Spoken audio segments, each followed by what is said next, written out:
Yeah, right, clearly. Well, and what's just glad they're up there.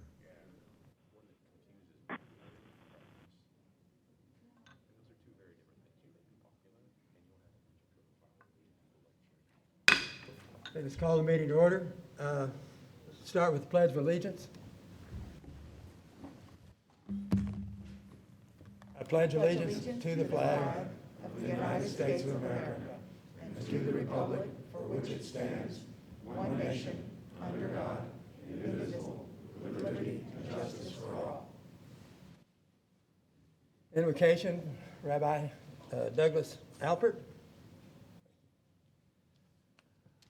So in pondering how I was going to pray this morning, really not what I was going to say, but how I was going to pray, I thought of a word that's probably the most recognized Hebrew word to both Jews and non-Jews alike, which is shalom, which means peace.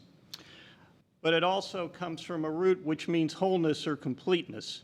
And it's in that spirit, with those words in mind, that I offer my prayers this morning. And one of those, in terms of completeness, we say refuah shlema, complete healing. So for our men and women in blue, I offer prayers of healing and safety, for physical safety as you do this most honored and dangerous work, and also for emotional health and safety in this most difficult year, both of pandemic, COVID-19, and this year of great, great strife.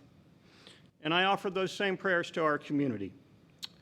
And I pray, as our Jewish tradition has always prayed for leadership, I offer these prayers to our Board of Police Commissioners. I pray that God gives you discernment, wisdom, and compassion as you do the work ahead, that you be able to bring our whole community together, a whole community, a complete community where all voices are heard and where our byword is trust. May God give our city, the city that I love, the city that I've always called home, God's supreme blessing, the blessing of shalom, the blessing of peace, and let us say, amen. Amen.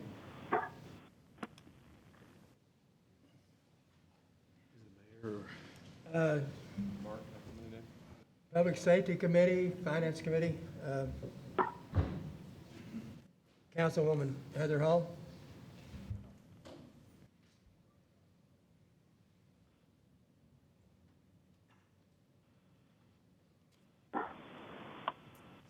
Good morning. Thank you so much for letting me be here. Chairman Wagner, members of the Board of Police Commissioners, Chief Smith, thank you so much for the officers here in the room. Before I give my report, if you'll just indulge me 1 second. Tomorrow's a really important day in our country, and if you just allow me 1 minute to ask if any of there are veterans in this room, if you'd be willing to stand and let us say thank you for your service to our country.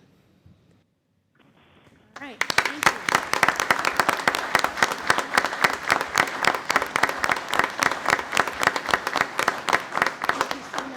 Thank you very much for that, Chairman Wagner. We have a lot of things going on at the city. Our budget committee is meeting today because of the holiday tomorrow. We're meeting today, so I'm going to be brief, but I did want to give you a couple of things that are on the agenda that I thought were important and relevant for this body. The first one is that we are voting on ordinance number 200959, which requires, strongly urges, organizations that are quasi-city-run organizations to commit to increasing their pay staggered up to 2022 to be the $15 minimum wage. And so while the Kansas City Police Department falls under that list of organizations, I don't believe that's an issue for the finances of how we pay our people, but I wanted you to know that that is something that will be coming before us today, and that is a staggered timeline to get from where you are to 15, so you match what KCMO pays our employees. So I didn't want that to be a surprise, but I wanted you to know that is on the agenda today, and it is 200959, and that is an ordinance that will be before our committee today. If you have any questions about that, I am happy to get more information during the committee hearing today. I'm also happy to take any information you have that might be beneficial for me to share at the committee, which starts at a little after 10:30 today. All right. Second item that I thought was of note is an additional business item, which was supposed to be last week, but our meeting ran long, so they moved it to this week, and now it's going to be moved again. And that is a joint conversation between the Finance Department, the Police Department, in front of the Finance, Governance, and Public Safety Committee, either on December 2nd or December 9th. They have not yet told us which date, and that will be a discussion on how we can potentially merge functions of both entities into one. So it's just a conversation. It's not a vote. It's a let's talk about this and get more information. I believe the finance chair had requested that, and that's something that we had a long time ago, and I apologize, I don't know the date, but we had instructed our city manager several months ago. The mayor, I'm sure, has the information in his head better than I do, and that is, we had said, go, Mr. Mayor, or Mr. Manager, and go figure out what are things we could make more efficient, and if they could be efficient, are they useful to merge together? So that's still a dialogue, that's still a conversation. Before I would ever say this is a good idea or a bad idea, I would always say to us, what have we already done where we've merged something, for instance, One IT, and how has that gone? Is it more efficient? Are we spending less money? Are we better than we were before we merged them together? And I would ask those same questions of any of the functions that they are requesting that we maybe look at for merging together before we make any decisions on that. So let me ask a question. Are we having any kind of presentation today on that, or is that? We are not. We in this body are not having that presentation because we also have had that presentation held. I have a copy of it, not with me, but I have received an electronic copy of that presentation from Tammy Queen, our finance director, that I'm more than happy to share with you all leading up to that presentation. But I, again, don't know if it's going to be on the 2nd or the 9th. They have not released a new date. I should find out today. Okay, I think that would be a good idea since we have to agree and approve. Yeah. I don't think it's too good of an idea to leave us behind on that. So Absolutely. yes, I ask that you send that. And who, Chief, I'll ask you if you do want, who with the police department is participating in this conversation today? Deputy Chief Karen True has been our liaison over there, but we're not there today because of the board meeting. But that's why they moved it, is because we said we couldn't be present today. So our staff has already been in working with city staff and in discussions already. Okay. Well, I just want to, Heather, I've voiced this before, and I'll say it again, just so that, in fairness and candor, I'm very skeptical about it. The One IT initiative, which I supported with Mayor James, I was the voice that supported it. I own that, because I am a person that, there was a lot of talk and concern, and of course, this is all happening in the context of conversations where folks are wanting, the city to take over the police department. So that's not lost on me. So that's just necessarily a valid, relevant context within which we should judge this and consider this. The One IT initiative that I supported, because it makes sense to me, notwithstanding those concerns, which were uttered even back then. I think as good stewards, as good leaders, we should always look for those areas where we can consolidate within the law and where we can operate most efficiently with taxpayer money, no matter the form of governance that we may be under. That makes good sense to me. That's good stewardship. So in that spirit, I supported Mayor James in that initiative, and that's how it happened. But since that time, I've certainly been well educated on concerns and fits and starts, both from a funding perspective, from a personnel perspective, from an operational perspective. I don't think that is, at least to my education, has gone very well. So as a marker, as a point of education or tuition, I just want to speak candidly that gives me some trepidation. In addition, we had a conversation last month about the airport and about commitments that we made for law enforcement officers and commitments that were made to us by city management that we were going to get compensated for that, and we never were. So there are just things that give me concern that I'm going to speak candidly about, when it's being suggested that we find greater efficiency by involving ourselves more with city governance. So this, independent of the legal considerations that we as a board have a commitment to take into account under state statute and what we can and what we can't do. So I think it's a challenging conversation. Having said that, to both Councilwoman Shields, to the mayor, to you, I appreciate the interest in trying to find areas where we can operate more efficiently as a city, because we clearly use city resources to operate in this police department, even though we are governed by this board. So I don't want my voice to be heard as one that is anti-efficiency. That's not the case. And I appreciate accepting the spirit with which that is intended, to take these issues on and tackle and consider them, that I am a full participant in those conversations with those caveats. Thank you, Mr. Good. I appreciate that, and I think that the only way that efficiencies will work is if, in fact, it is efficient for both parties, and we have to do that. But one word I would just add to your original list of words is also security, and that was a big issue that I'm still concerned with the One IT situation, and I will always say that we have to maintain the security of the data, and it's different on both sides of the street. Well, It's and different that, for that. you know, data security is not just a desired notion. It is a legal impediment Right. and a requirement. So we have an obligation, we have an affirmative obligation to have certain strictures in place with the information we maintain. So it's not just a matter of desire, it's a matter of mandate. Correct. Last thing I will just bring up, as many of you know, the Clay County the Federal CARES Act that we received from Clay County, we distributed it to all different entities in the Northland that we believed needed the resources to help provide help to all of our constituents during this time of this pandemic. One of those bodies who received money from the Clay County CARES Act was the Kansas City Police Department of $500,000, and we have been working with you all to say, how is that going? How are you spending that money? The one thing we need to be critically aware of, and I think we are, and I know we're communicating with you all, and you're communicating back, is have you spent that money, and how did you spend it, so that we can then return any leftover money if it hasn't been spent.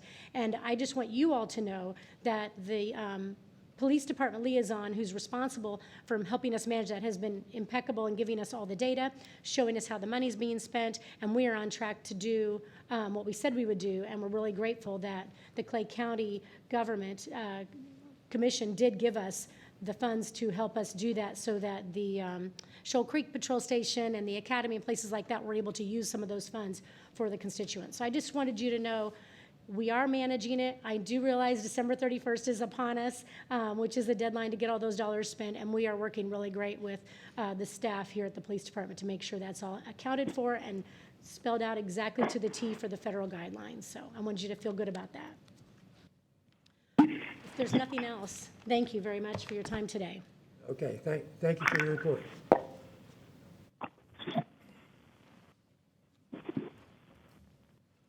Chief Smith, general discussion. Good morning, Commissioners. I just have a couple quick things. I wanted to speak briefly about our COVID situation. We're having a large outbreak on the police department. Our numbers are going up drastically. It started about last week. It looks like it's going to continue through this week.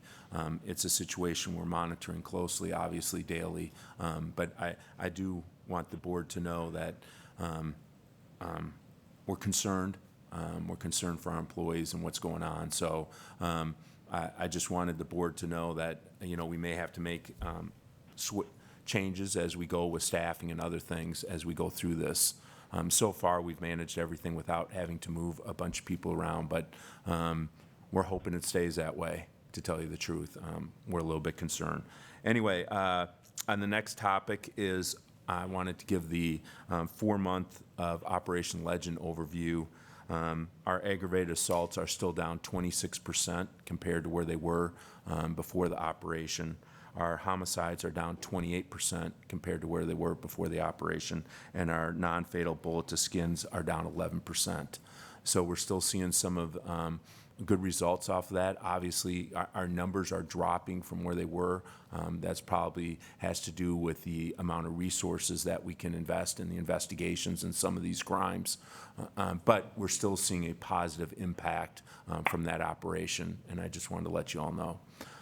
The other thing I have is I'd like to introduce Pastor Edwards from Getting to the Heart of the Matter.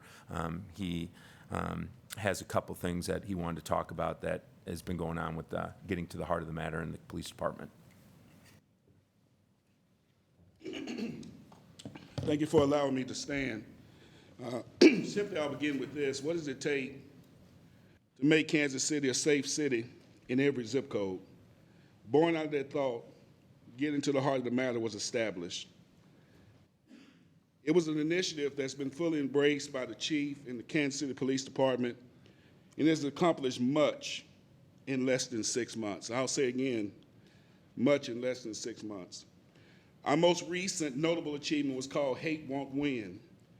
I think we can all see coming out of this election, we decided to come together, myself, Pastor Emmanuel Cleaver III, Pastor Ronald Lindsay, and more than 75 faith leaders, along with Kansas City Police Department, to encourage our community to get involved with Getting to the Heart of the Matter, but also to help us to understand that we need to replace anger and violence with peace and calm.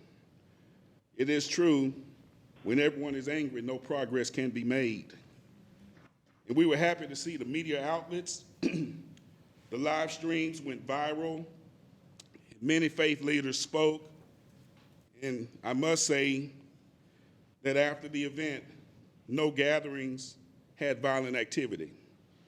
I wish I had time to share with you, by Getting to the Heart of the Matter, the stories about the South Kansas City Peace Parade. I wish I could talk about the National Faith in Blue events. I wish we could talk about the neighborhood conversation we had with the mayor and key neighborhood association leaders at St. James Paseo that highlighted on the steps of St. James many police reforms. I'll be honest, we continue to talk candidly with the chief and about other key police reforms, continue conversations on the police budget, hiring, retention, training, and policies. But we both agree that our community needs leaders who choose not to spread anger, but rather spread solutions. So what is Getting to the Heart of the Matter? My last minute. It's really a violence prevention initiative, a bridge for communication between the police and the people within the communities they serve. It's a targeted approach, utilizing community interaction officers to address specific issues per police division as the police sees it, and then we'll delve into in 2021 as the people see it. I'm grateful to stand today to Officer Cooley for the weekly faith reports that have been released between the police department and Getting to the Heart of the Matter email list, community members, as we work towards an open line of communication information sharing. Finally, we all occupy the largest room in the world, brothers and sisters. That's the room for improvement. Getting to the Heart of the Matter is proving that things are improving. I lead with this quote my dad taught me. He's in glory. Life by the inch is a cinch. By the yard sometimes is hard. But I'll say in 6 months, I believe these inches is producing several yards to make Kansas City a safe city in every zip code. There's more to do, but thank you, Chief. Thank you, Kansas City Police, for helping us get to the heart of the matter. Thank you, Reverend Edwards. Mr. Chair, if I could just say something, I want to express my appreciation for Pastor Edwards and the pastors who have worked on this. As he noted in his discussion, and I remember the event at St. James Paseo United Methodist Church, Chief was there too, a number of folks were. There's disagreement in the room, but I think everybody recognizes we're trying to get somewhere, and we're trying to improve things in our community long term. I appreciate everyone who comes with an effort to be part of that solution, and I think that's what Getting to the Heart of the Matter has been about. And I look forward to more meetings over probably the years ahead, but I thank you for being part of that leadership, Pastor Cleaver, Pastor Lindsay, and so many others, and making sure that that we figure out how we'll all live together and how we can all make sure things get better long-term. So thank you for coming. Thank you very much. I just would also like to give a shout out, Pastor Edwards reached out to me and said, hey, and I didn't know them, Pastor Edwards, Pastor Lindsay, or Pastor Cleaver from any other prior dealings, and they reached out cold and said, hey, we want to talk. And we've had some very good discussions about the police department and community alike, and we as this relationship continues to grow, I look for more good things to come. It is, I will say, it is nice to hear where difficult but civil conversations are going on. As we talk about healing, as we talk about understanding, the conversation is a big part of that solution. Just having the conversation and understanding the perspective of one another. And until we do that, both sides, no real progress will be made. And I know amidst this moment, we've had a lot of sensationalism. We had, a bright and passionate young person here last meeting who assailed everyone on this board, not having any personal knowledge of any of them. So I just caution folks out there who want to be a part of this to not confuse popularity with progress. So I appreciate your being a part of progress, Pastor, and others like you. Very much appreciated from this board. Thank you. That's all I have.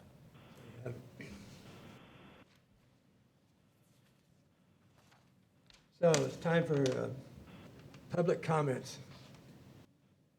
Start with Seda Oz. 2 minutes, please.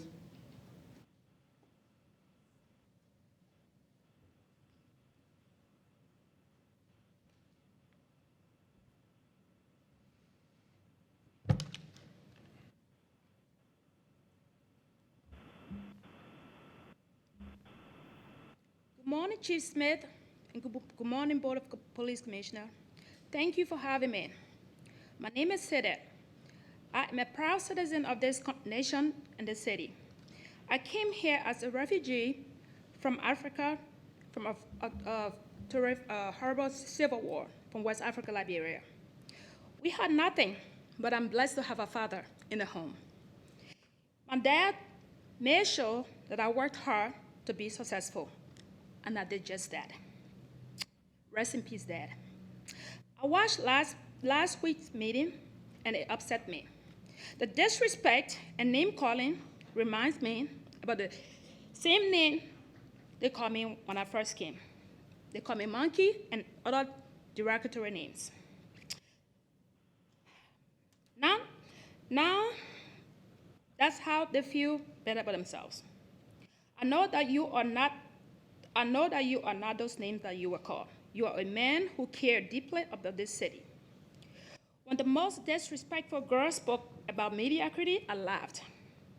First, mediocrity, where I came from, mediocrity means satisfaction. There were many days I went without food or clean water. I arrived here as a malnourished child. I would have loved to have mediocrity during those days. Then, I thought my father's advice, hard work. I worked hard to be successful, and now I'm living the American dream. I'm privileged. Each person bears their own responsibilities, including your success, happiness, and lifestyle. To avoid mediocrity, hard work, or move. You are not a tree. Your problem is entitlement. The world owes you nothing. Nothing you have contributed to the world. Stop the rioting and stop listening to people like Stacey Shaw. She is using you as a pawn in her chess game. She incites violence and profit off your criminal behavior. Wake up and look up the word Stockholm Syndrome. Sergeant Neal and Sergeant DeVarkiner did absolutely nothing wrong. Keep your head up, guys. The parents to the 15-year-old, you should be ashamed of yourself. You are raising a violent criminal. The idiot that pointed a gun at the officer, he knew the consequence. Chief Smith, thank you very much for your hard work. I appreciate you. The commissioner, please keep our chief. And to our law enforcement officer, I think you're doing a fantastic job. And to the pregnant girl, get off of drugs. Let's pray for her baby. Thank you. Thank you. Ms. Ferguson. And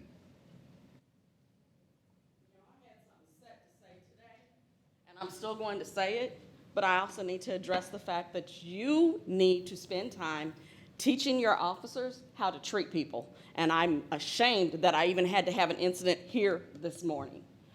But I digress to what I actually came here for. You know, I babysit my granddaughter, 2-year-old granddaughter, every Friday. And I always have to ask, did you potty on yourself? And the answer is always no, even though I know better. So it's funny how, for whatever reason, even as a small child, we're taught to lie.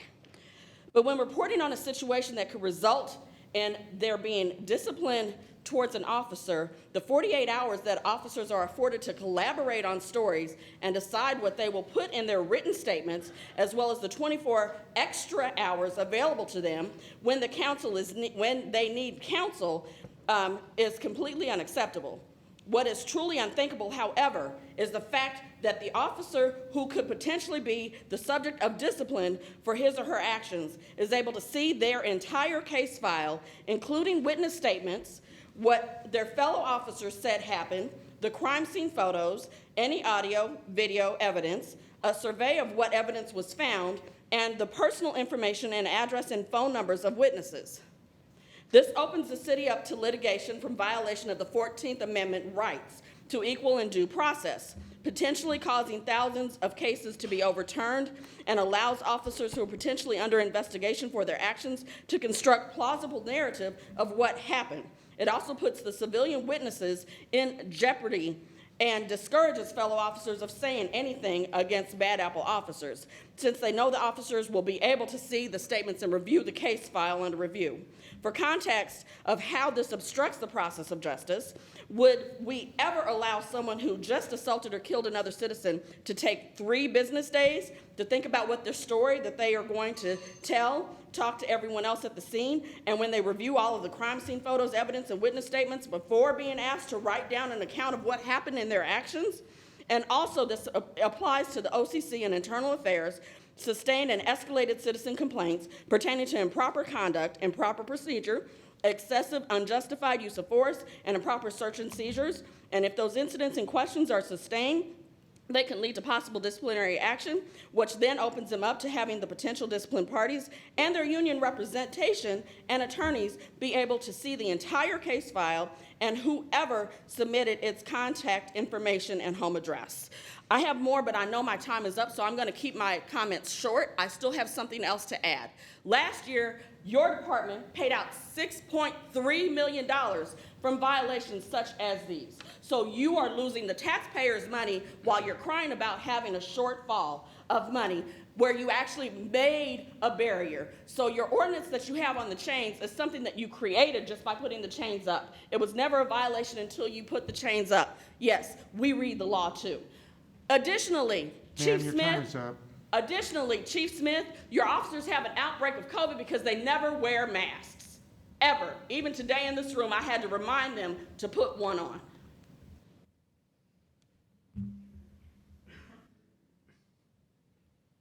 K.Y. Williams.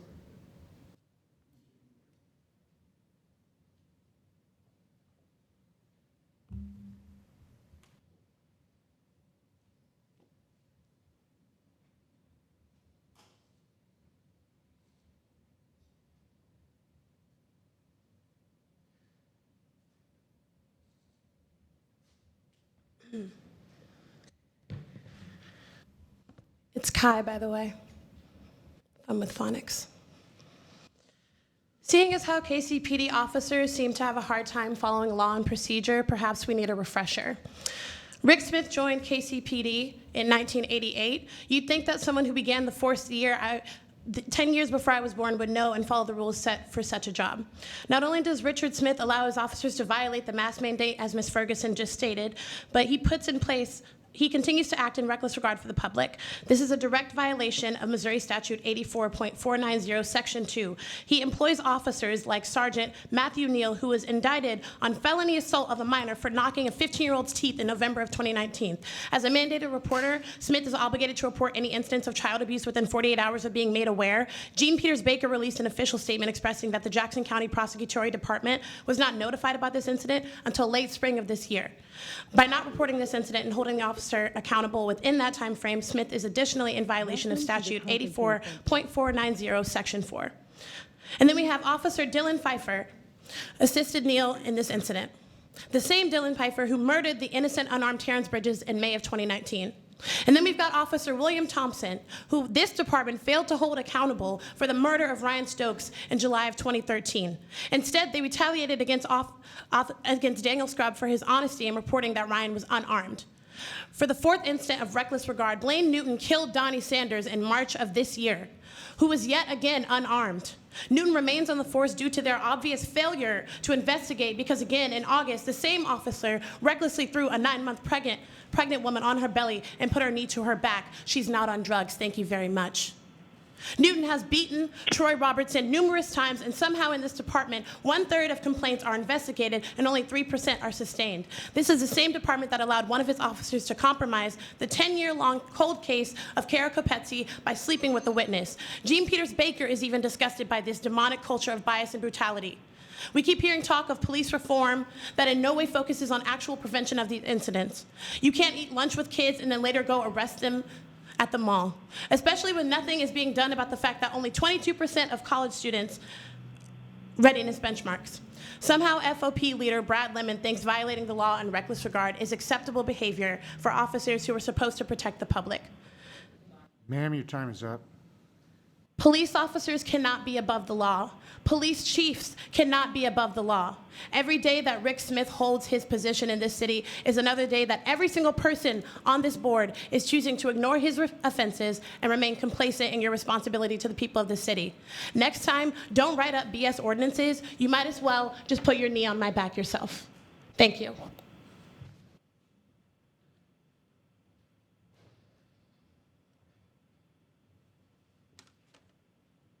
I presume it's Jaleesa?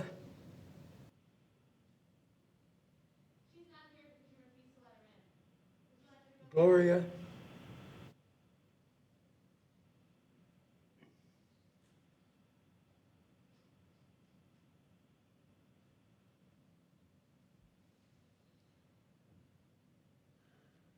Is this meant to be ironic? I'm a registered nurse, and not wearing face masks after talking about a COVID outbreak doesn't really make any sense. It's airborne. So I am also referring to Statute 84.490 that calls for the chief of police tenure, removal, or demotion of the acting chief. There's a little bit more of an introduction. You can find that on revisor.mo.gov. I'm going to go right away to Cause 3, which states the chief has caused a material fact to be misrepresented for any improper or unlawful purpose. How many of you have a Ring doorbell? Shall we consider the highly likely material fact of a Ring doorbell capturing footage of white officer Blaine Newton discharging his weapon into the unarmed black body of Donnie Sanders? Would this material fact be misrepresented if it were withheld from evidence? Surely this proves to be unlawful and substantiates Cause 3. Cause 4. The chief has acted in a manner for the sole purpose of furthering his or her self-interest or in a manner inconsistent with the interests of the public or the chief governing body. Let me focus on the interests of the public. The record homicide rate includes 73% African American homicide victims in Kansas City. This does not include hundreds shot and wounded. You may recall that in 2017, the NAACP issued a travel advisory for the Black and brown people considering crossing the state line into Missouri, and the International Travel Guide voters quickly listed it as number 7 in the world of dangerous places to avoid traveling to.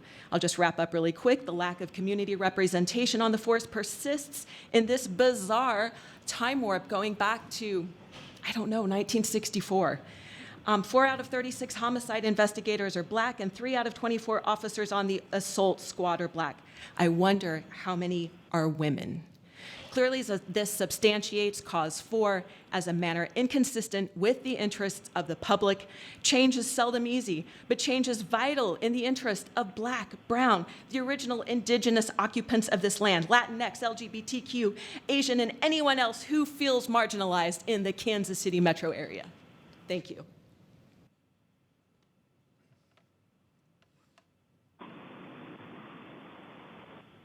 We have Stacy.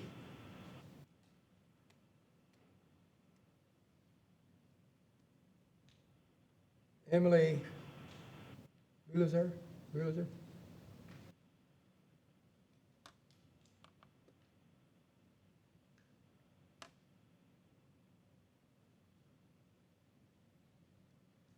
Hi, good morning. I'm sorry this isn't on the agenda, but I wanted to speak to you all about the murder rate. I used to work as an investigator in the criminal defense realm, and in that capacity, I was able to study complete discovery in many murder cases. What I learned is that murder is not complex. Murder is what sometimes happens when pain meets money, meets addiction, meets weapon. The equation is unfortunately consistent.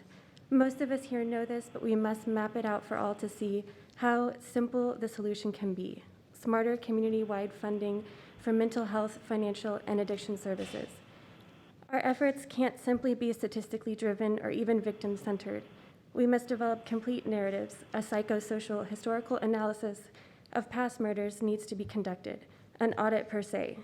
I was surprised to see that within the daily homicide analyses from 2014 to 2019, the unknown category within the motive or predominant contributing factor section was 39, 46, 48, 53, 53, and 29% respectively. From a community member's perspective, it seems that, sorry, I'm like hyperventilating. On average, in the past 6 years, 45% of the murders in Kansas City, Missouri were for unknown reasons, according to KCPD. It is unreasonable for an institution, community leader, or even city to expect to solve this humanitarian crisis without complete data or a cohesive perspective that includes all angles, i.e., the suspects, the charged, the convicted. Without assessing the unknown category of years past, we will never sustainably reduce the murder rate. The reason 2019's was lower at 29% was because 4 more categories were added, totaling 13 categories, including an ominous other category. That was a step in the right direction, but the analysis has to go deeper. Maybe the unknown categories signifies an amalgamation of factors. Whatever it may be, having such a large unknown category is ineffective at best. Thank you.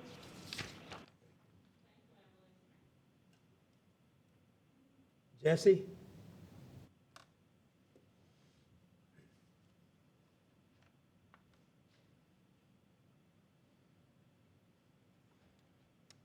I'm here to demand the firing of Rick Smith, but I'm not going to tell you why he needs to be fired. People have been telling you why he needs to be fired for a long time.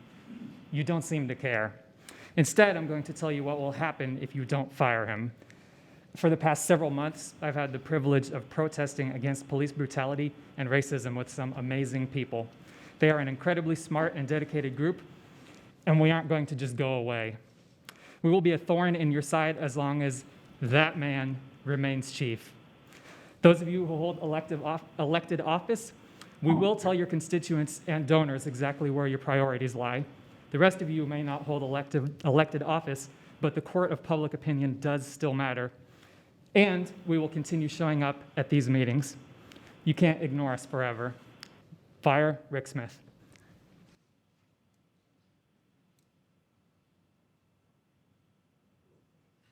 Last one.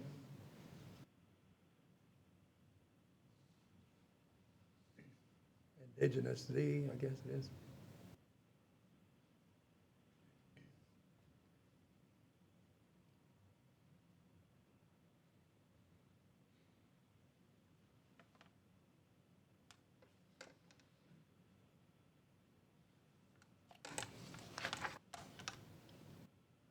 As a brother with good heart, I say forget you for being racist.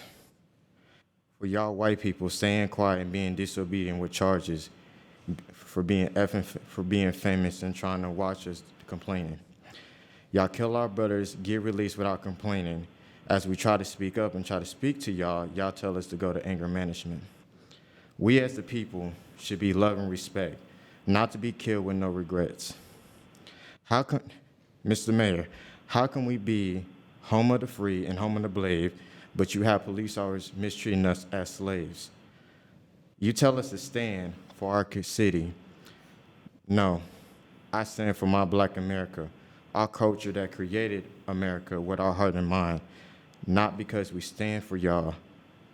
I stand for my people who can't speak with their hearts and that is broken. People that been hurt so much that cried out for help, but y'all did not listen. Y'all just laugh about it and go on in y'all day. With Chief Rick Smith, y'all need to fire him. Y'all need a better chief and a better person who can be a hero, not a person that look down at us as villains. If not, we're still gonna stand and we're gonna stay strong, whether you have SWAT, National Guards, or anyone that can stop us, because we're not gonna stop and the grind are not gonna stop until we get our respect and earned. Thank you.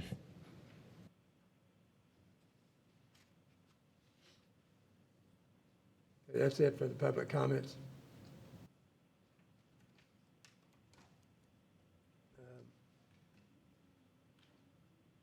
There.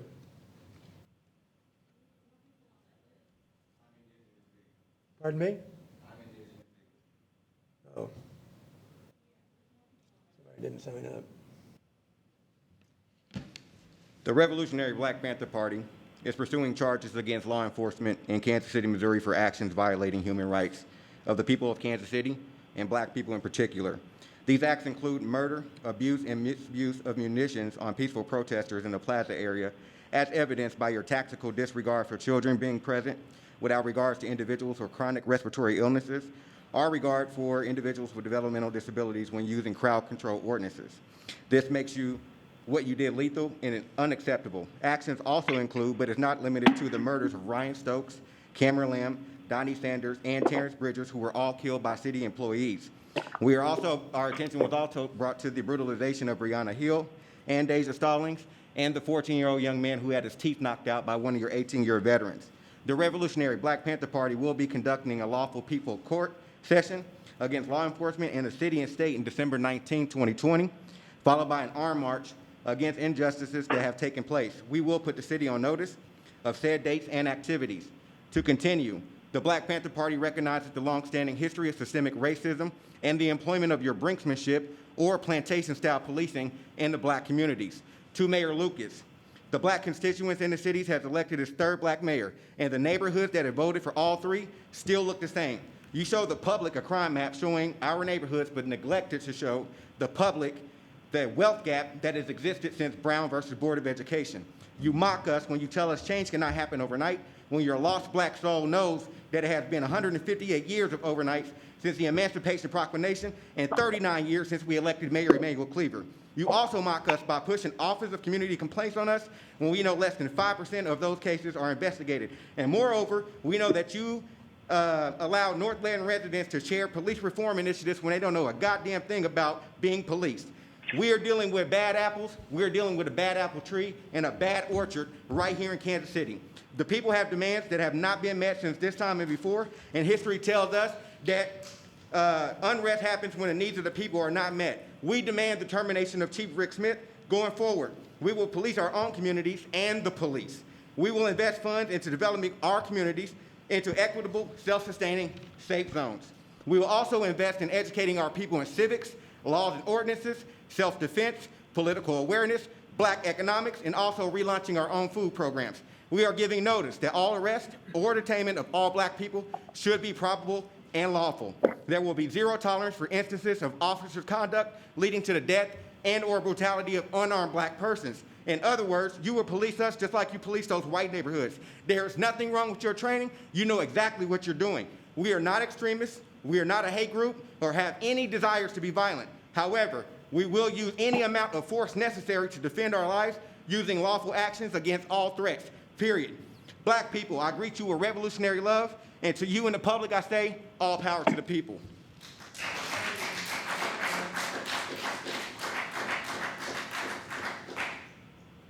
Okay, that's all the public comments.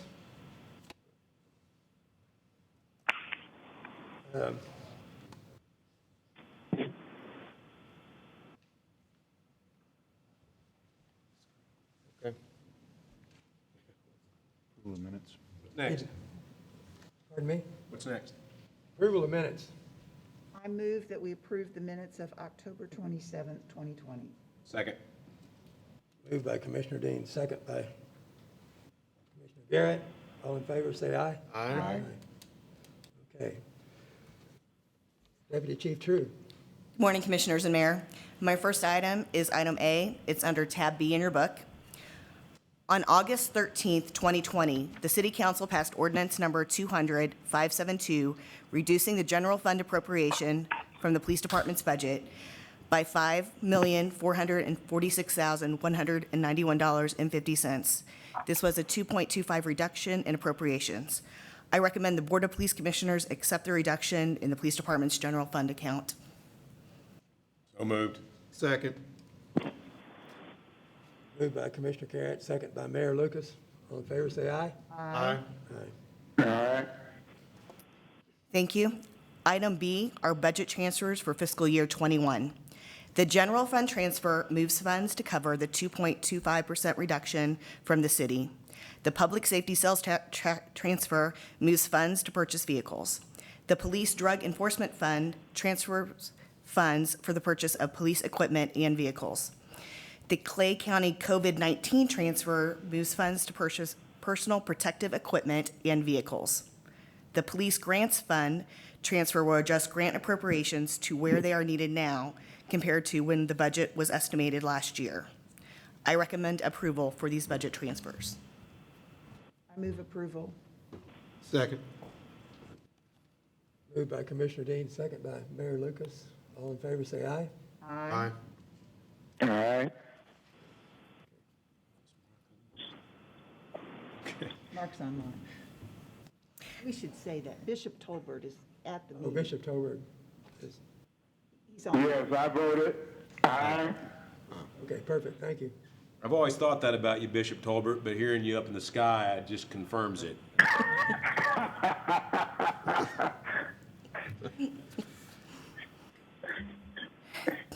Thank you. The next item is item C. It's an adjustment to the Special Services Fund. This transfer request will reallocate money from the Social Service Contract Work account to the Social Service Minor Equipment account to pay for purchases related to social service outreach. I recommend approval. So moved. I got a question on that.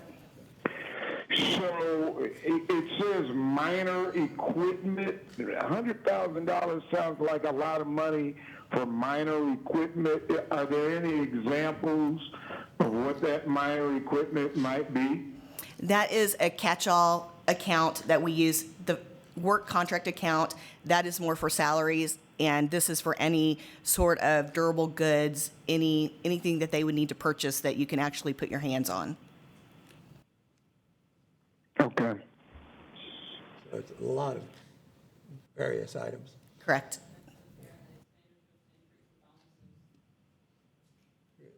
Motion for approval, So moved. Second. moved by Commissioner Dean, second by Mayor Lucas. All in favor, say aye. Aye. Aye. Aye. Thank you.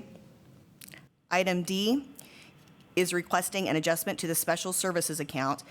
I recommend $500,000 be appropriated from the unappropriated fund balance of the Self-Retention Fund to the Contractual Services Settlements account.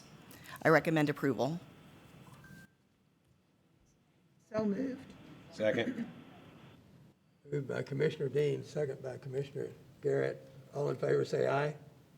Aye. Aye. Aye. Thank you. The next item is bid number 2021-4. It's for Ford Police Interceptor Utility Patrol Vehicles. This sealed bid was opened on October 29th, 2020. The bid was sent to 10 local dealerships and only one responded, which is not unusual. In the Kansas City area, only a few dealerships have a fleet sales department. The other fleet sales departments are located in Columbia and St. Louis. The purchasing team also checked out the state of Missouri contract for pricing, and when calculating in the preparation costs for cooperative agencies and the round-trip delivery costs for a vehicle, the purchasing section is confident that we are getting the best local pricing available for the vehicles and recommend the award of bid number 2021-4 to Shawnee Mission Ford for the purchase of 26 new model 2021 Ford Police Interceptor Utility Patrol Vehicles at a total anticipated expenditure of $859,690. I move approval. Second. Moved by Commissioner Dean, second by Commissioner Garrett. All in favor, say aye. Aye. Aye. Thank you.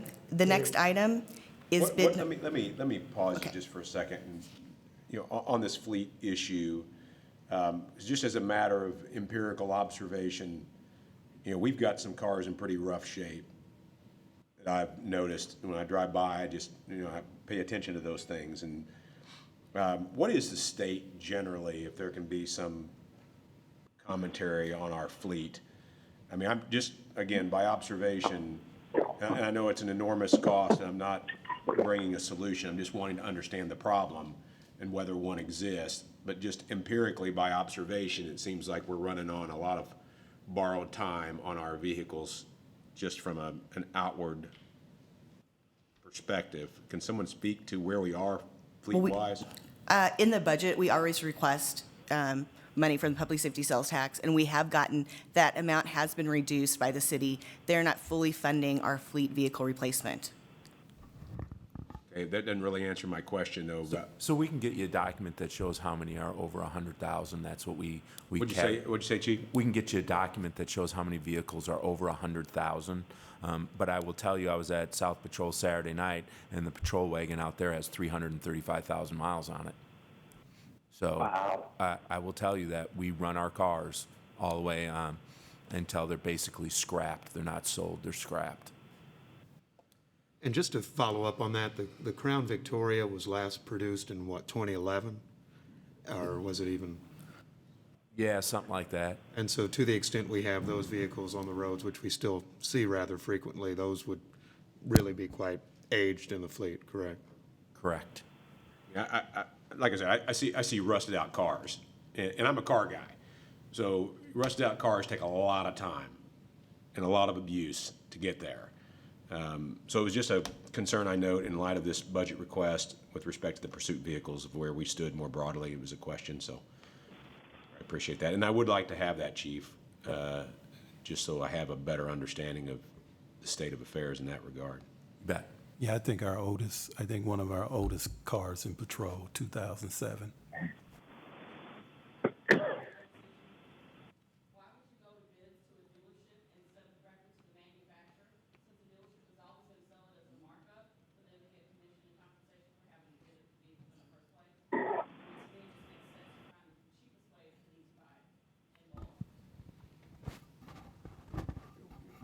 Manufacturers don't do that. They work through dealers. They won't sell. They don't. Okay, we can argue about it. I'm just telling you that's not an available option. All right. Okay. I'll go ahead. The next item is bid number 2021-5. It is for the new 2021 model year Dodge Charger police pursuit vehicles. It was opened on October 28th, 2020 for 10 new 2020 Dodge Chargers. 7 companies were invited to bid, but only one, Landmark Dodge, responded. They quoted each vehicle as costing $28,445. At this time, we are recommending that we purchase 5 vehicles at a total cost of $142,225. Just ask a quick question. In the different types of vehicles we get, is that for some flexibility between the sedan and the SUV, or how do we make that decision in purchasing? Right. Some of the vehicles will usually we use the police interceptors, the big SUVs, because we have so much equipment in those. Those usually go to our patrol, where these would be more for investigations or that type. We move vehicles around the fleet quite a bit. Thank you. We get a motion. So moved. Second. So moved by Commissioner Lucas, second by Commissioner Garrett. All in favor, say aye. Aye. Aye. Thank you.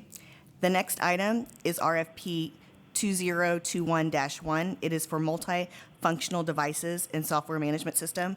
The department currently leases with Rico Business Systems for multifunctional devices such as copiers and printers, and it is expiring. So we did put this out for an RFP. It was opened on September 9th, 2020, and GFI Digital Incorporated was the most favorable of the 6 proposals. In speaking with purchasing section members, the most recent annual cost of the lease for RICO was $346,568.98.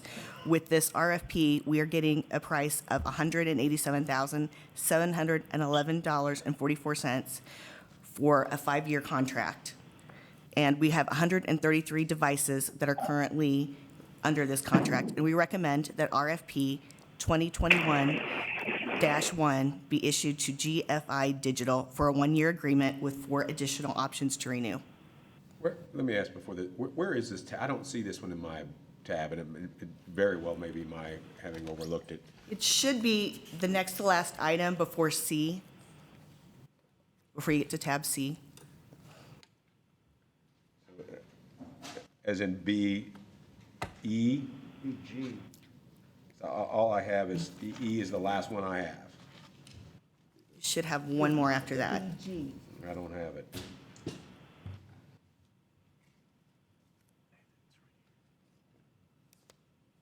I mean, I've heard it, I'm just saying it wasn't on my. In any event, Can we get a motion? moving on. So I recommend approval and that the bid be awarded to GFI Digital at the total lease period is for 5 years. The first year renewal expenditure is recommended for $187,711.44 with the option to renew for 4 additional 1-year periods. So moved. Second. Moved by Commissioner Dean, second by Mayor Lucas. All in favor, say aye. Aye. Carries. And that's all I have.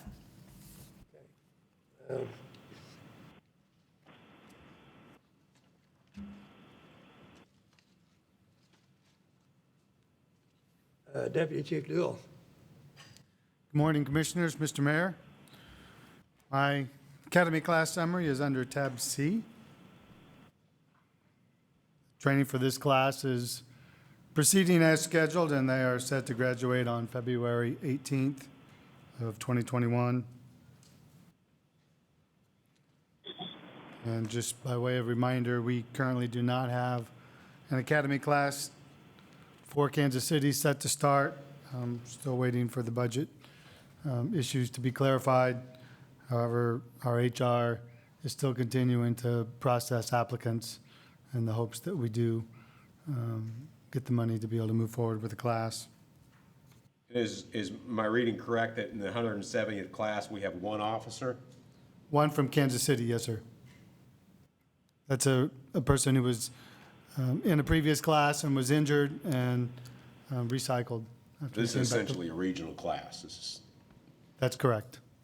So we have nobody coming out of this class and then no funding for future classes. That's correct. Okay. How many years does it take to get someone into, from the time they graduate the academy to be out and eligible to be somewhere other than patrol? It's 3 years before they're eligible to process for a specialized unit. But most importantly, the life cycle from recruitment to getting officers on the street is substantial. I mean, to me, that's a critical marker.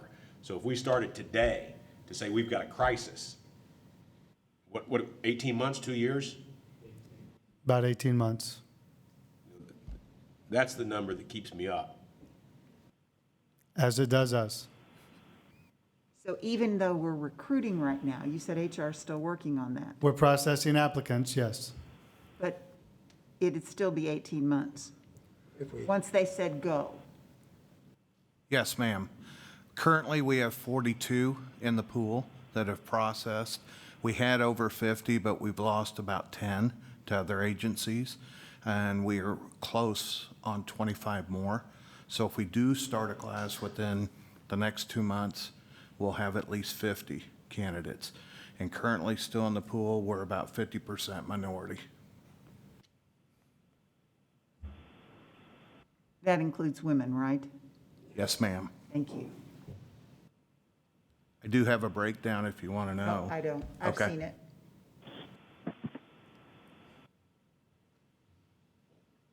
Okay, just a couple items under general discussion. Our PAL Center continues to be fully operational. We're continuing to screen all youth prior to them entering the building.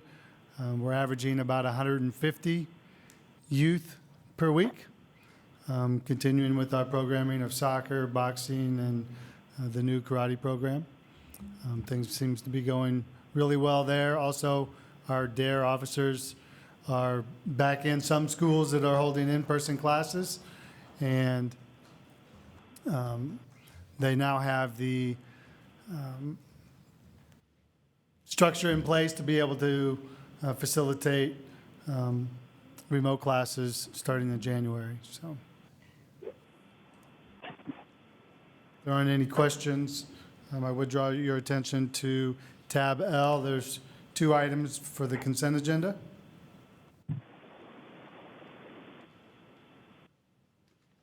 L, Tab L, yes, sir.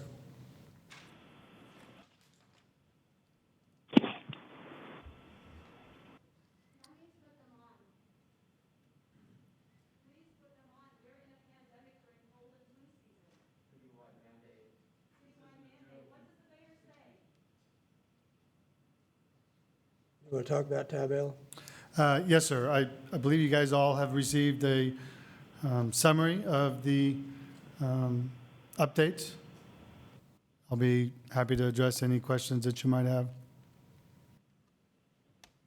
This was on the agenda last time, and we didn't have summaries, and that's why you see it again this time. So this is off-duty employment, Yes. and it's been reviewed and revised and so forth. So could you move approval for the off-duty employment? Yes, sir. So moved. Second. Okay, all in favor, say aye. Aye. And then the second policy is an update to lactation accommodations. Move approval. Second. Approval moved by Commissioner Dean, second by Mayor Lucas. All in favor, say aye. Aye. Aye. So it passes.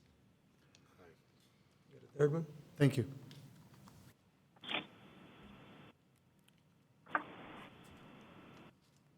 Oh, I'm sorry. The equal employment opportunity.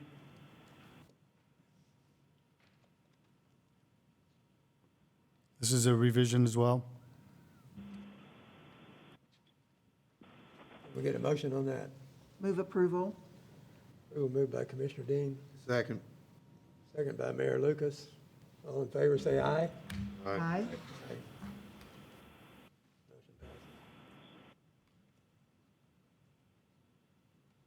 That's all I have, sir. Okay, thank you. Thank you. Deputy Chief Francisco. Good morning, Commissioners, Mr. Mayor. You'll find my information under tab D in your devices.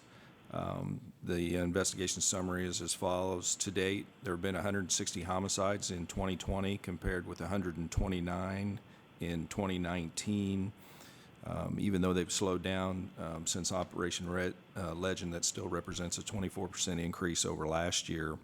There were 116 homicides in the same time period in 2018 compared to 130 in 2017 and 108 in 2016.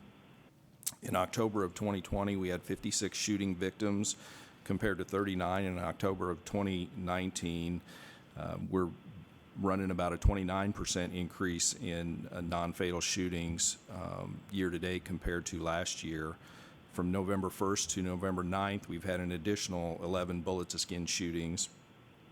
Drive-bys, 430 year-to-date for 2020 compared to 359 year-to-date last year, 29 in October 2020 compared to 27 in October of 2019. We recovered 210 firearms in October of 2020 compared to 225 in October of 2019. Total year-to-date, 2,099 compared to 2,067 in 2019. I have additional information that I would like to present in closed session on a couple of cases. Otherwise, that's all I have. If you have any questions, I'd be happy to answer them. Questions or discussion? Yeah, what's the state of our cases submitted for prosecution? Obviously, when we were working through the pandemic, our investigative side was suffering pretty substantially. Are we starting to work our way out of that hole? Because that was a pretty substantial deficit. We have continued to present cases for prosecution. Obviously, some of our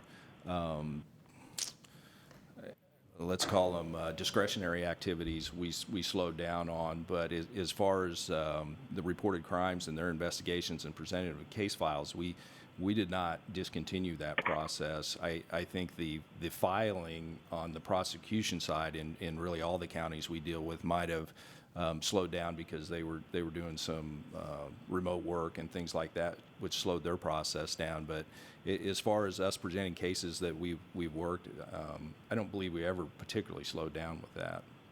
Yeah, it's just on our investigative sheet, on our cases, in our drug sheet, our cases submitted prosecution, state and federal.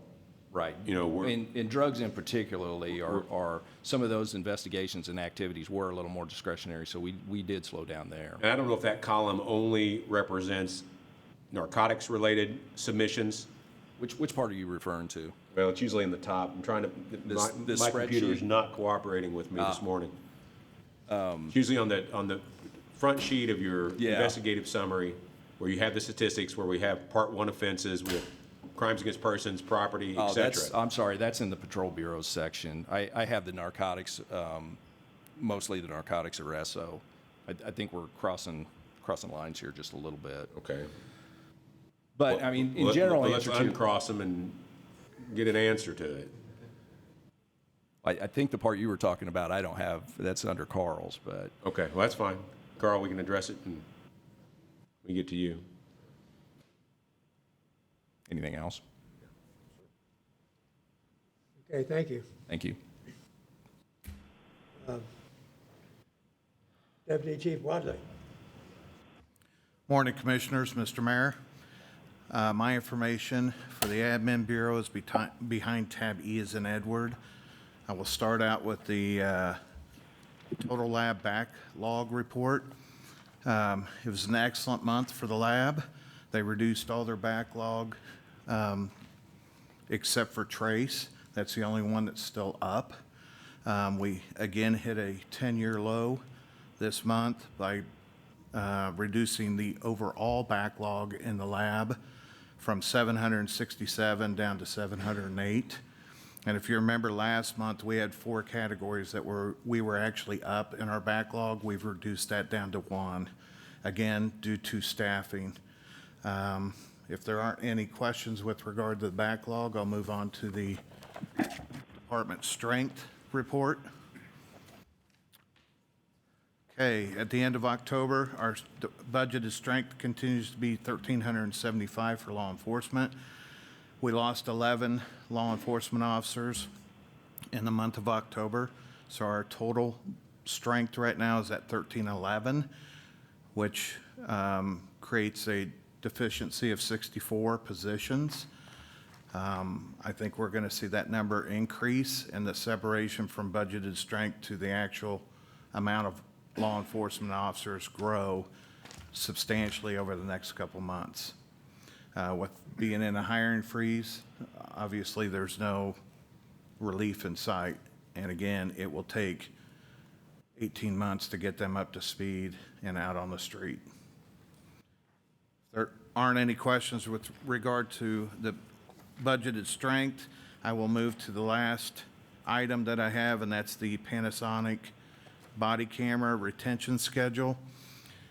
I'm going to ask the board to defer this issue until the December board meeting.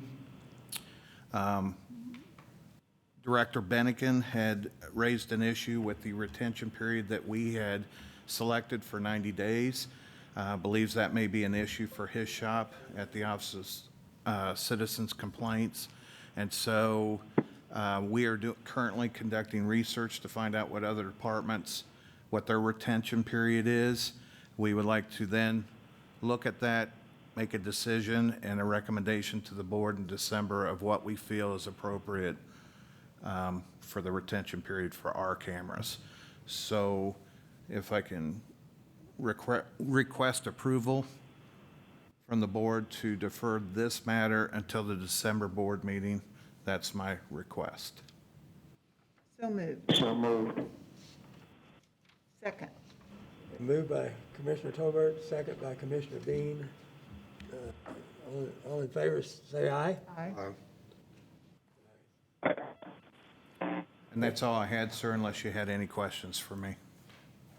Okay, thank you, Sean. Deputy Chief Oakman. Good morning.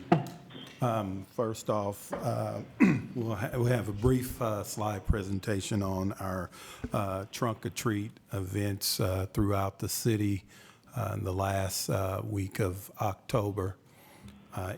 Normally, we have them at the stations south, and then we do a big event up at the academy where we usually get over 3,000 community members that come through. Due to COVID-19, we forgone that event this year and did it at each patrol division as a drive-through trunk and treat to limit contact. All 6 divisions had excellent turnout and excellent events, although I can't play favorites, so all 6 did an outstanding job. As you can see, South Patrol, South Patrol, they did it up this year. Go to the next one. And East Patrol, they each did it on separate days. So we did see some of the same families come to the different events with the kids. So. And you know, I wish they had things like this when I was young, because I would have went to all 6 for that candy. Central Patrol, then North Patrol, and North Patrol also did one where they partnered with Hy-Vee and did it in the Hy-Vee parking lot at North Patrol for North Patrol, as well as doing another one in the community. Then Shoal Creek also did theirs. And the one at Shoal Creek, like I said, normally it's right next to the training academy where we have, every year we have a big event with the Spouses Association. And like I said, over 3,000 people show up. But all 6 events, it was a good time. It was a good time for officers to interact with the community, and a majority of officers had on costumes, so that was a lot of fun. Then Metro Patrol started out, and I believe Metro Patrol kicked it off this year. As you can see, some of the cars that were lined up. And this is Officer Eifert, who received a Chief's coin. As you can read, he was off duty at a McDonald's when he heard gunshots, observed the vehicle fleeing the scene at a high rate of speed. He was able to keep up with the vehicle and relay the description to the vehicle to the dispatchers, which allowed officers to stop that vehicle and take the suspect in custody. It was later determined the suspect had just shot and killed a man inside a car at McDonald's. And keep in mind, he was not at work. He was on his own time, and as an officer and a commitment to this city, he knew he had to act, and which helped catch a violent suspect to keep him from bringing any harm to any other persons. That's it for the slides. Moving on to the monthly offense crime summary. Violent crime, as you see, there was a 5% decrease from August to September. Keep in mind, these stats are about a month and a half to 2 months behind. However, there's still a 7% increase for violent crime as compared to 2019. And on that decrease of 5%, the biggest decrease was homicides from the previous month, which was a 33% decrease. And property crimes, as you can see, were down 9%. One of the things with the homicides, as the chief mentioned, with the Operation Legends, as well as about a month and a half ago in patrol, we started increasing visibility because from an analysis, it was determined that a majority of the homicides have occurred outside this year. So as division commanders, which it is a challenge, and I've posed that challenge to the division commanders to balance resources, because we have to still maintain appropriate resources to respond and handle 911 calls. But when there is some overstaffing, which does occur on occasion, then those officers are to be used to do the high visibility patrol. This is not high enforcement. This is visibility. Their responsibility is to be visible and interact with the community. This is not an enforcement project or anything of that nature. This is just to maintain visibility to try to counteract that high number of homicides that are occurring outside. And is there any other questions on the monthly offense summary? If not, I'll move on to response times. As you can see, response times are slightly up from September to October, but still down from 2019 and 2018. And a lot of that is due to a slight increase in staffing over those years. But as we mentioned, the number of retirements and the fact that we haven't had an academy class, unfortunately, we're going to start to see those numbers increase as staffing is not being replaced. And I know Deputy Chief Watley was speaking about this, but I want to put another point on that. When we miss a year of academy classes, which has happened in the past, it takes approximately 10 years to get back to that staffing level. So 1 year takes about 10 years to replace the staffing. Just something to be concerned about. Moving on to the calls for service. As you can see, they were down. They're down 5% total from 2019, and that's still in effect of March, April, and May with the city shutdown. Tickets, moving on to the traffic summary. Tickets are slightly up from last month, but still significantly down from 2019, which is still a result of the city shutdown from March, April, and May. Citywide crashes are down, and this has been a 3-year trend of citywide crashes going down. But the alarming part is fatalities have increased. Right now, as of the time of this, information, we had 89 compared to 61 last year. at the same time. There's some concern, and this has concerned the department and the traffic division. One of the things that's concerning that we're seeing is the increase in drugs and alcohol related crashes, significantly on that, mainly the drug part of that equation. If you look at in 2019, drugs or alcohol were involved in 24% of the fatalities. In 2020, that number is 60%. And actually, it's closer to 70% because this doesn't take into consideration the pending labs that we have out on fatalities. So from speaking with the accident investigators, they tell me that that number is actually closer to 70%. So you can see the contributing factors. You go from 61 this time in 2019 to 89 in 2020. And then when you look at alcohol and drugs involved in 2019 was 24% compared to now it's close to 70%.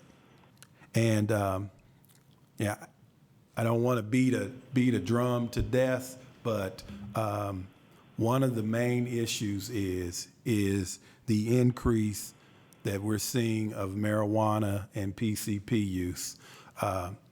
The issues is, and I'm not going to get in the debate about marijuana being legal or illegal.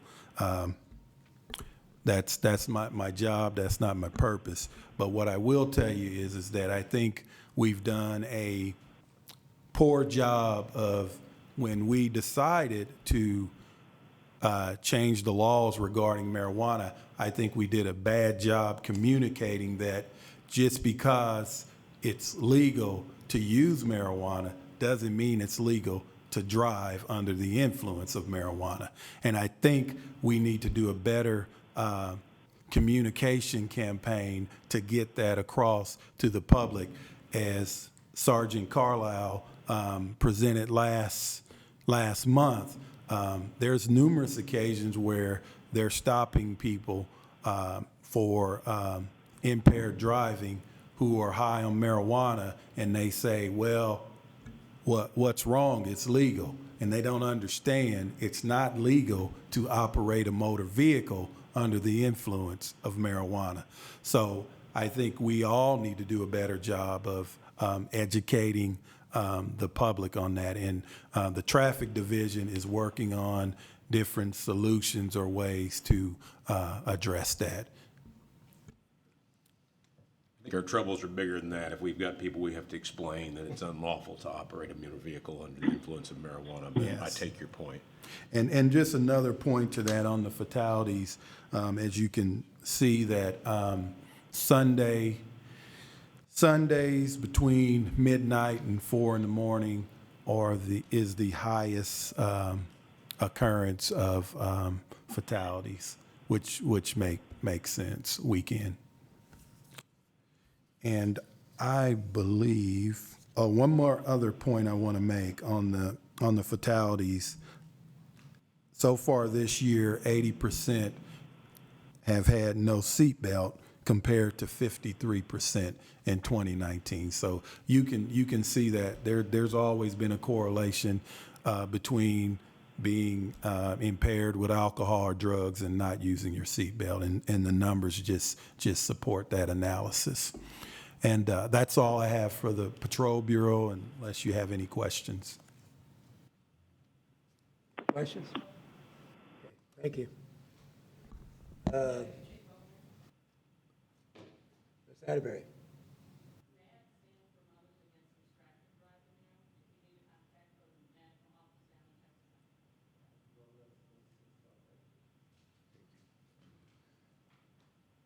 Morning, mayors and commissioners. My information is under tab G. It is just the regular monthly report for private officers. That's all I have for you right now, unless there are any questions about that. Okay, thank you. Director Bennigan? Good morning, Commissioners, Mr. Mayor. Information for the Office of Community Complaints is located underneath tab H. But this morning, I just wanted to do a brief presentation on the progress of the Office of Community Complaints website. I have with me here today Mr. David Jackson with Techie LLC, who'll be making the presentation, answering any questions that you may have. Please understand that we're still very much in the design build phase. We're trying to make sure that functionality and all of the different things that we want this website to accomplish are taken care of on the front end. We'll take care of aesthetics and pretty it up down the road, but we definitely want to make sure that the stated goals for even having the website and leading to this development phase were accomplished. So with no further ado, I present Mr. David Jackson.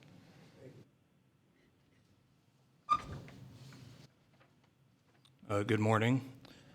I just wanted to show a preview of what we have so far with the Office of Community Complaints website.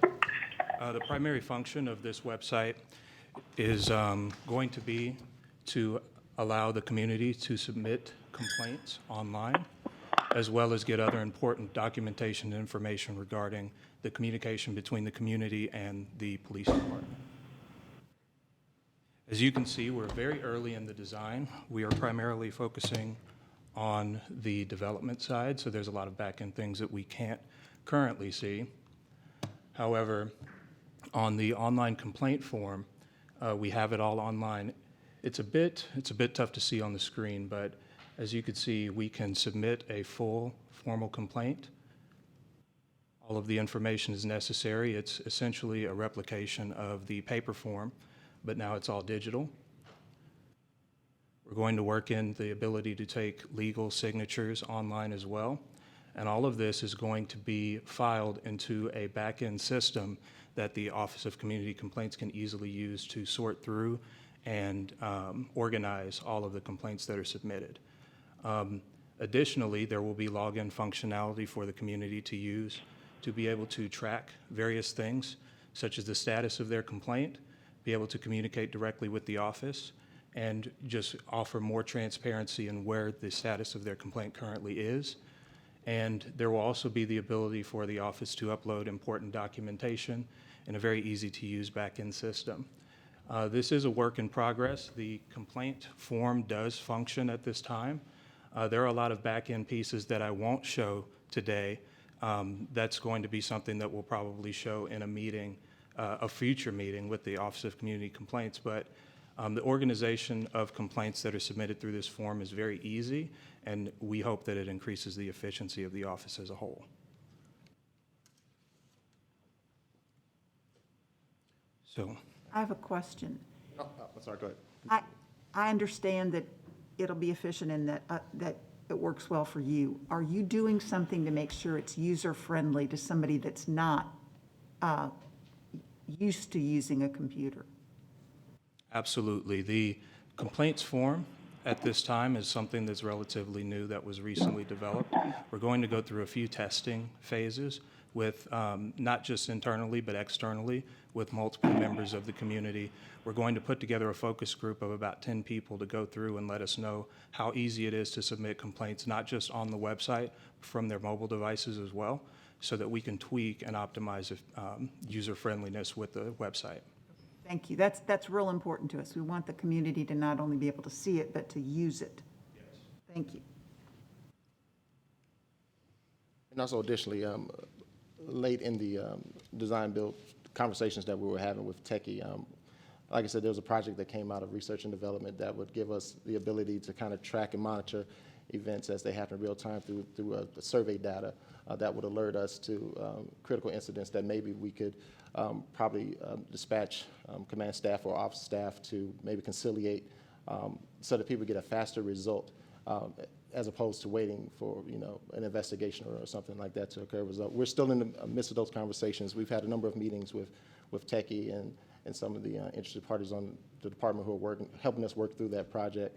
And again, like David said, we're just really trying to increase the efficiency, functionality, and transparency of the OCC and to make it user-friendly for everybody who wishes to utilize these services. Are there any other questions? Thank you. Mayor, are you going to get into anything further on the status of complaints, or is this going to wrap up your If presentation. you have any questions? I do. Sure. I wanted to ask you, obviously, your department has taken on a new level of, it's always been important to us, but the public more largely has joined us in that focus on your unit. And there's been a fair amount of discussion, including some resolutions that the mayor is proposing that we've discussed with you publicly relating to notarization of complaints, age requirements, time limitations, these types of things. But I'm curious, during these last few months of sort of elevated tension with the department and some members of our community, empirically speaking, what have you seen from OCC in terms of complaints, in terms of substantiation or process? Any observations that you would share with us that you find relevant? Well, just anecdotally, we haven't seen a dramatic increase in complaints. Like you said, I think the exposure to the process and more awareness of the process has generated enough interest in the process that people are now reaching out, wanting to have suggestions to make improvements and things of that nature. As far as the complaint activity is concerned, like I said, what we're dealing with now is that individuals are now we're getting third-party complaints where individuals aren't necessarily involved with the interaction with the member of the department. Rather, they may view it on local news, social media, news outlets, things of that nature. And those incidents are now getting reported to us. But in terms of our complaint activity and sustained rates, they pretty much remain pretty much the same. However, I will say this, we made a concerted effort to engage in more conciliatory practices, meaning that we're trying to address matters at the front end, those that we can give more of a customer service feedback and get people some immediate response to their complaints and their concerns, rather than having to put them through the formal investigation process that can take weeks and in some cases months. So we're just trying to be more responsive to some of the immediate concerns. One thing I will say that we've been in contact with department staff just saying that de-escalation is a big thing now. So all of us have to remind ourselves to be de-escalated when tensions rise. So we just want to make sure that everybody maintains their cool, maintains their composure when interacting with the public and vice versa, just making sure that we don't have situations get out of hand that don't need to. So that's really all we've been doing. A lot of just talking to some of our partner agencies, trying to see what their feedback has been. Major Stacey Graves, she allowed me to be a part of a conversation that she had with Rose Brooks, and I've gotten some great feedback from that organization as to what they see can be done as an improvement in terms of officer interactions, particularly with their customer base and the people that they serve. So we're just trying to reach out to those service agencies and some of our community partners to find out exactly from a grassroots perspective and also a civic and agency perspective what it is that we can do as far as communicating with the department and communicating with the board as some of the things that are going on out there. But as far as complaint activity, it's remained pretty much the same. I continue to be grateful that we have you, Merrill, in that position, and I know I speak for the board, and we have a lot of confidence in you. And I also appreciate your focus on the conciliation process, and the more direct engagement you and your unit have with the community, the better we are. I've heard a fair amount of criticism by the media and others about the substantiation rate, and that somehow that means that we're not effective because we don't have enough substantiated complaints, and which is utter nonsense. I just want to continue to encourage you to not be discouraged by those that would measure your effectiveness by the percentage of substantiations. That your job is to connect with this community, to call balls and strikes as the evidence presents itself. And so I encourage you to continue to do that, be it for better or for worse. And those numbers will be whatever those numbers will be. And I continue to maintain, I'm glad you remind me of that point, the sustained rate is a great misnomer in that with every complaint, something does happen, whether it's a supervisory notice, whether it is a training notice, things of that nature. So something does happen. Now, if you want to compare our numbers as far as disciplinary action, we're not involved in that. I mean, that's a different conversation to have, but I get it, I understand it. But from our perspective, we're here as a investigatory body, but also as a risk management body, to be the eyes and ears of the board to make sure that we are acting on these matters as soon as possible. And again, in coming months, you will see our conciliatory activities on the rise. We're just anticipating that there will be some staffing changes as it relates to the budget, which may affect our ability to formally investigate an increased volume of complaints. So therefore, some of the matters that can be conciliated, we're going to make a more concerted effort to conciliate those, so that we don't, again, lose our ability to effectively address these concerns that are raised by the community. Thank you, Merrill. Thank you. Yeah, thank you. Thank you for responding. And I think it looks good, so for the automated part of it. Okay, audit committee update? You caught me trying to take a drink of water. We don't have a report today, but I want to tell you the progress that we've made. The audit that we received in April of the communications unit, which would be both call takers and 911 call takers and dispatchers. As you know, they've had mandatory overtime for a significant period of time, which is difficult for those people because they don't know on a daily basis whether they're going to work overtime or not. And they asked for us to look at a 12-hour schedule for them.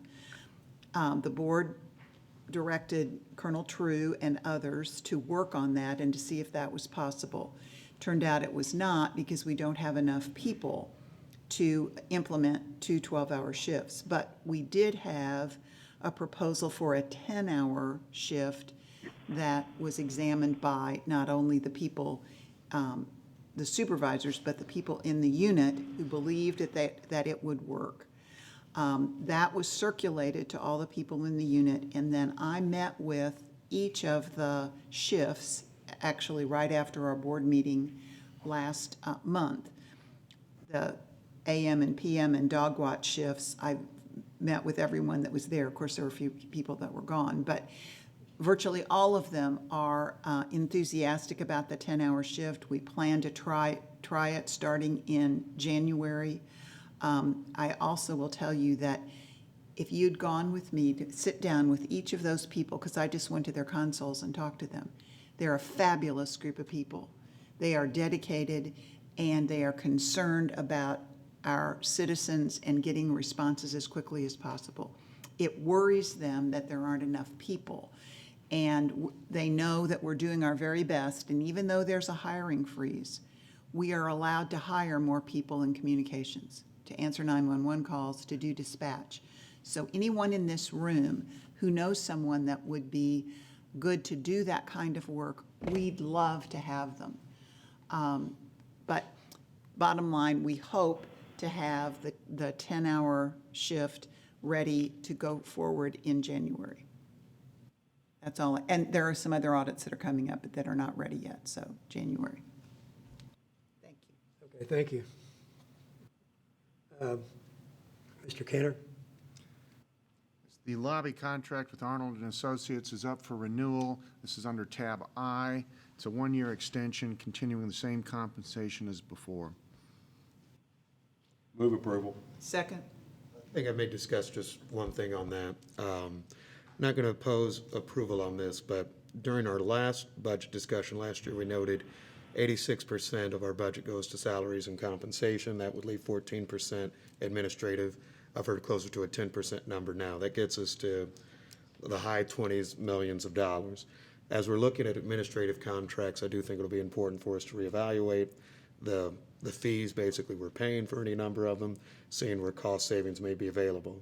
This is a $51,000 contract, so I don't think we'll get a full $30 million of savings out of adjustment here. But as we're looking at more of these, I would encourage, I guess, Colonel True or whomever, to make sure we're seeing where there may be negotiations that we can make that give us cost savings on all these kind of individual contracts. So I do want to add, though, on this, and I maintain my motion for approval, that to thank Andy you know, I've been in a lot of conversations with Andy over the last year or two, and there's a lot of important work that happens in Jefferson City that has a very direct impact on this police department and this community. And Andy does in my experience, a fantastic job of advocating for our interest and for the interest of this community and keeping this board apprised of important developments. I know as I served as president, for however long I served as president, that he was a tremendous ally and resource for us. So I want to thank Andy. In my estimation, he earned every penny. Very, very critical work that he performs for us in Jefferson City. So with that, I would maintain my motion for approval. We have a motion of approval by Commissioner Garrett, a second by Commissioner Dean. All in favor, say aye. Aye. Aye. Motion carries. That's all I have. Okay, thank you. Mayor Lucas. A few things I wanted to note. First of all, I wanted to share in Colonel Oakman's shout out to Officer Eifert, who spends most of his days on the mayor's security detail, showing the dedication of some of our officers. This was an off day. He didn't have to spend any time with me, but he decided to, I think, do even harder work that day and helped us catch a murderer in this city, which is something that I think is very meritorious for him. A few other things I wanted to note. Colonel True, actually in Councilwoman Hall's presentation, she had mentioned CARES Act funding that we received from Clay County. We appreciated that. We have received a certain amount from Jackson County as well. There could always be more. We're currently in a process with Platte County to try to get some level of CARES Act funding that helps support this department, that helps support basic public safety priorities of this city. And so we'll continue to push that, but we would also appreciate the department's help as we're coming up with the percentages and estimates that we're looking to do in connection with that. I'll also note that in Jefferson City, some of the work that Andy does relates to the fact that there are still CARES Act funds that available, a lot of money actually still available. We will try to continue to do work both probably from this department's lobbying side, also from the city's lobbying side, to see that if there are resources, we have abilities to spend them in the last 2 months of this year, and those will go to important areas, particularly as we're looking at more folks that may be off due to COVID quarantines, among other things. I have a set of resolutions for us, and I want to, Mr. Bennigan's left, but I want to actually thank him because he has helped my office and others kind of work with the process to make sure that we are as accessible as we possibly can be to the public. The website is one part of that, and I thank him for that. I'll direct you to one of the resolution recommendations, which relates to the city dashboard.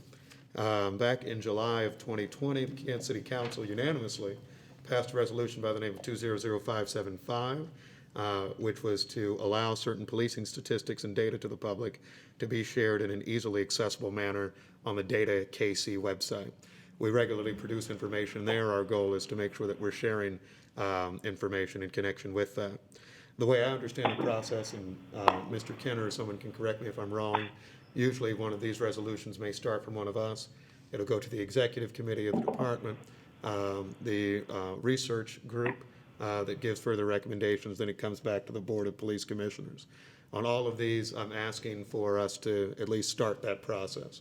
So on the dashboard, if we could have Chief and his team look at ways that we could all work together in connection with what that information will look like, how it's shared, and then come back to the board with a recommendation. So that would be one of them, and I know the City Council, one of whom is here, Councilman O'Neill, thank you, from the 1st District, would appreciate that. A few other things that we've been talking about for a series of months, one of which, this is the one titled Board's Commitment to First Amendment Rights and Community Safety in the Wake of the Death of George Floyd. I know Major Dull and others have worked on First Amendment policy for a number of months. We continue to work on that.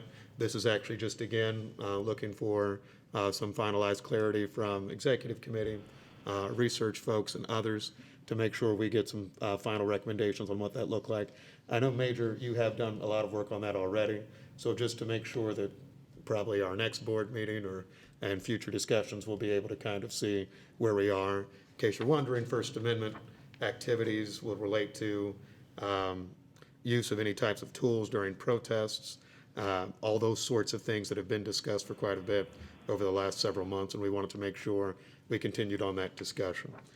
And then the third area, and there are two separate resolutions relating to those, and I'm asking the same action again, relates to the Office of Community Complaints. Mr. Bennigan has already laid out what I think is a good website that speaks to how we actually can process complaints more quickly. Not every complaint leads to a formal investigation. Some, if folks are filing them online, may be resolved from fewer steps. I note in all of those, and the proposals would be the following: one, lowering the age of complainants, lengthening the time in which complaints can be filed, and then the other speaks to third parties. All of them will continue to require that under a penalty of perjury, the facts stated in the document are true and correct. That's to avoid a flood of complaints in these types of situations. But a few reasons why I think it might be important for us. We've seen in connections with elections, and I won't get into those too much, notarization requirements sometimes are barriers to entry for folks in terms of bringing complaints. I think if we can get verified complaints with the penalty of perjury on it, then that doesn't allow us to have too big of a flood of additional complaints for Merrill and his staff.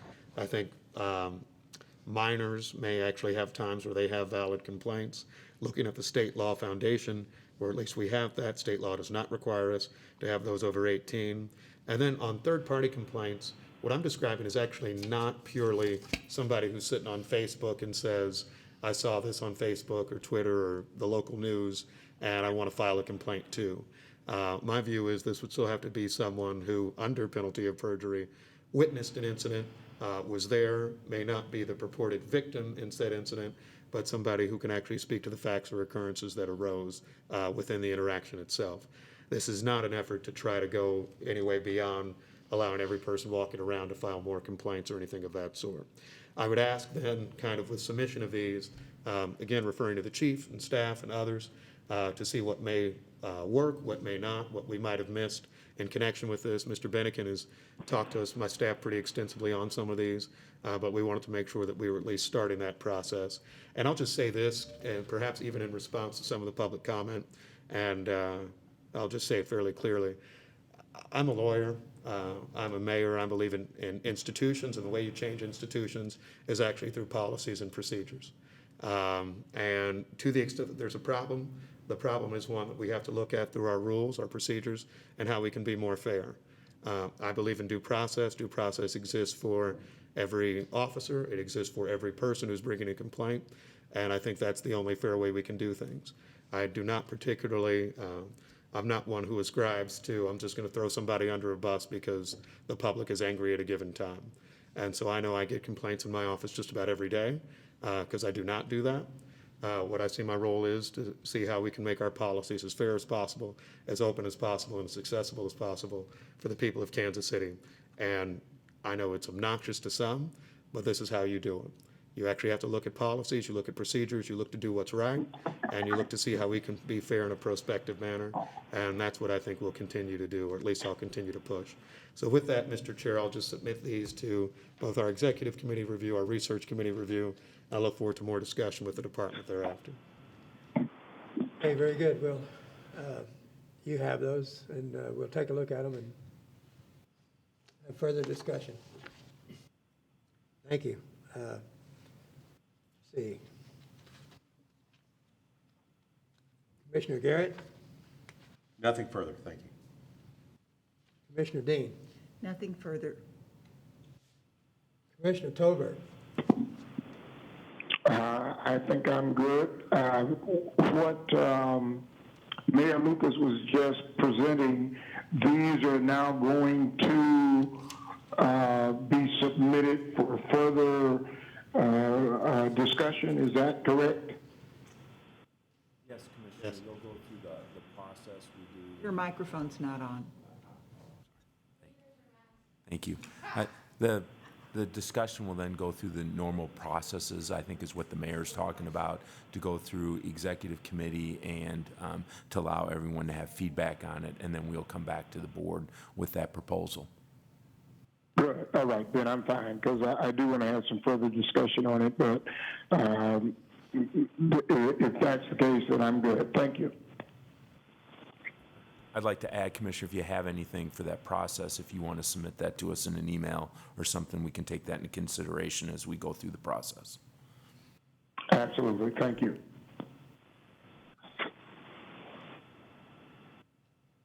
Okay, I'd like to congratulate the police department on the improved clearance rate and the reduction in homicide. Proud of the police department, and I want to thank all the officers for their efforts. And with that, we'll adjourn the meeting. No. Go to I think I want to move to go into closed I'm session. sorry. Commissioner Dean, move to Second. go into closed session. Yes. Second by somebody? Yep, Commissioner Garrett. Second by Garrett. Commissioner Garrett. All in favor, say aye. Oh, roll call. Dean, aye. Garrett, aye. Lucas, aye. Wagner, aye. Talbot, aye. Talbot, aye. Okay. Adjourn. We'll get written when we move the rooms, okay? All right, thank you. Take care. Uh-huh. Turn this off. How do you turn it off? I'll talk to you. How do you turn this thing off? You can't, or you? I think they turn it off there.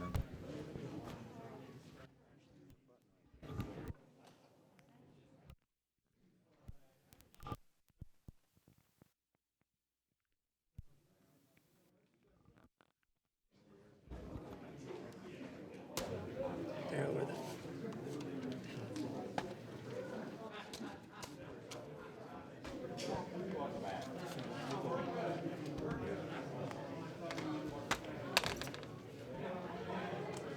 Yeah, I think.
I got these, I guess, for Daphne.